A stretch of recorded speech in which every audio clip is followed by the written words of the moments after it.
եւ անդրադառնանք հենց ակցիային։ Արդյոք ուղղորդում տեսնում եք եւ ինչու հենց հիմա, երբ ձեր նախագահի պաշտոնավարման ժամկետը համարյա ավարտվում է, ինչու են հենց այս պահին հիշել ակտիվացել հենց այս թեմայի շրջանը։ Շնորհակալ եմ։ Առաջին հերթին ուզում եմ ձեզ բոլորին լրագրողներին շնորհակալություն հայտնել օբյեկտիվ լուսաբանելու համար, դա մեզ համար շատ կարևոր է, որ մեր հասարակությունը ճշմարտությունը իմանա վերջապես։ Ինչ վերաբերում է ուղղորդված է թե չէ, երևի ակցիայի կազմակերպիչներից պետք է հարցնեք, որովհետև իրենք, ինչպես ես նշեցի, բազմաթիվ հնարավորություններ են ունեցել իմ հետ հանդիպելու, մենք քննարկել ենք բոլոր հարցերը, իրենք առաջարկել են հասարակական կազմակերպություն ստեղծել, որում մենք օգնել ենք, խնդրել են, որ մենք իրանց լիազորենք, որպեսզի իրանք զբաղվեն այդ հարցերով եւ ներկայացնեն մեր հասարակությանը ինչա կատարվել ի վերջո Արցախում, որովհետեւ այս այսպես կոչված թալանը պրոյեկցում է բոլոր արցախցիների վրա, մի խումբ մարդիկ օգտվել են այս ամեն ինչից, բայց արցախցիները այսօր կրում են այդ պատասխանատվությունը բոլորի համար։ Սա ճշմարտություն։ Ինչ թալանի մասին է խոսքը, պարոն Շահրամանյան, այդ ներդրումային ֆոնդում որքան գումար կա այս պահին,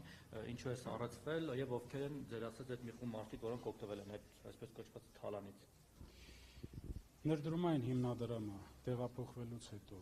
չի գործում, այս ամեն ինչը խոսքը գնում է Արցախում տեղի ունեցած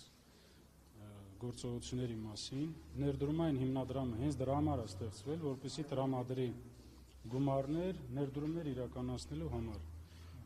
Հիմա բոլորին մեղադրում են թալանի մեջ, բայց դա պետք է ստանա իրավական գնահատական։ Ձեզ էլ է մեղադրում ուղիղ։ Ինձ մոտ եկած այդ մարդիկ որևիցե մեղադրանք իմ ուղղությամբ չեն հնչեցրել եւ նաեւ օգտվելով այս հարցից, որ դուք տվել եք, ուզում եմ դիմել նաև մեր ժողովրդին, որպեսզի ճշմարտությունը իմանան, տարբեր քննարկումներ ա գնում, որ Արցախի նախագահան ապրում է դղյակներում, չգիտեմ, ունի բիզնեսներ, տաքսի սերվիսներ, գազի զապարավկաններ ա ձեռք բերել, այս ամեն ինչը ճշմարտությանը չի համապատասխանում։ Ես Երևան քաղաքում ապրում եմ 12 թվականին իմ կողմից ձեռք բերված 60 քառակուսի մետրանոց, 2 սենյականոց բնակարանում իմ 5 հոգանոց ընտանիքով։ Դրանից ավել ես բան չի։ Ի վերջո ովքեր են թալանչիներով եք թալանը։ 48 անուն ընտանիքներ են օգտվել եւ կլանների մասին են խոսում, ասում են հատուկ կլաններ են դրանից օգտվել, ինչ կլաններ են ակնարկում նրանք։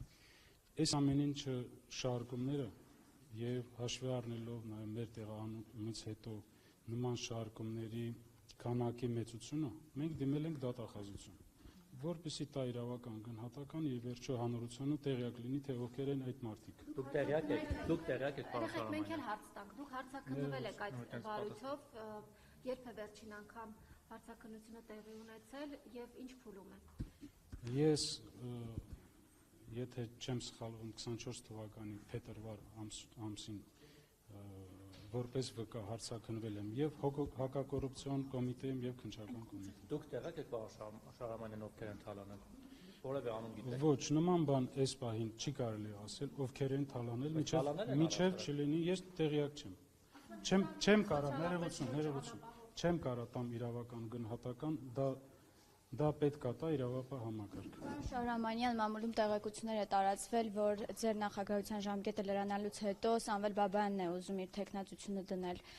Ինչպես եք վերաբերվում այս հարցին։ Ես կառաջարկեի Սամվել Բաբայանից հարցնեք։ Ես ինչքան տեղյակ եմ, ծանոթացել եմ այդ գրառմանը, Սամվել Բաբայանի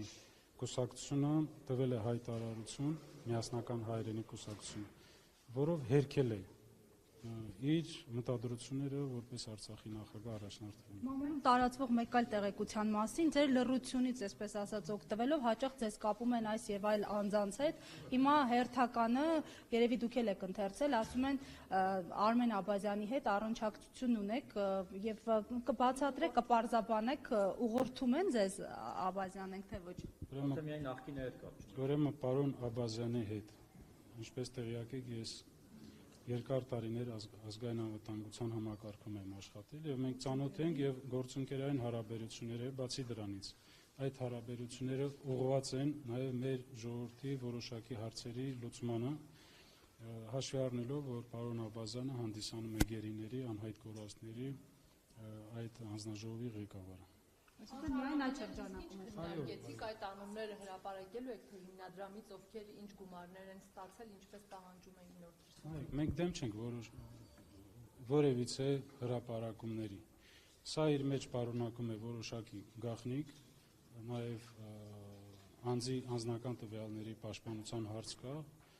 կա հարց, որ հարուցված է քրեական վարույթներ եւ այդ շրջանակներում տարվում է նախաքննություն։ Մենք չենք ուզում խանգարել այդ նախաքննությանը։ Մենք երկուշաբթի օրը ես հրավիրել եմ ակցիայի մասնակիցներին, իրենց կազմակերպիչներին հանդիպելու, քննարկելու բոլոր հարցերը, պատրաստ եմ կազմակերպել իրենց հանդիպումները ուժային կառույցների ներկայացուցիչների հետ, իրենք կստանան սպառիչ պատասխաններ եւ կներկայացնեն հանրությանը։ Եթե ուժային կառույցները, իդեմս դատախազության, քննչական կոմիտեի, հակակոռուպցիոն կոմիտեի դեմ չեն լինի նման հրապարակումների, մենք պատրաստ ենք տրամադրել այդ տեղեկությունները, բացի դրանից հենց իրենք կարող են դա անել։ Պարոն Շահրամանյան, որքան գումար կա։ Սայելյանին դուք ասացիք, որ առանձնազրույց կունենաք իր հետ եւ ակնարկեցիք, որ որոշ մարդիկ էլ հենց այսօրվա ցույցից ունեն փող վերցրած, որոնք չեն տվել, շատ են այդ մարդիկ։ Գիտեք, մեր հասարակությունը շատ փոքր է։ Բոլորը բոլորի մասին տեղյակ է։ Եվ խոսել թալանի մասին, մանիպուլացնել ժողովրդին, կեղծ օրակարգ բերել, բայց հենց դու լինել այդպիսին, դա անընդունելի է մեր ժողովրդի համար, եւ ես վստահ եմ, որ մեր հասարակությունը իր գնահատականը կտա նման մարդկանց։ Եթե պայքարը արդար է, ես պատրաստ եմ աջակցություն ցուցաբերել իրենց բոլոր իրենց նախաձեռնություններին։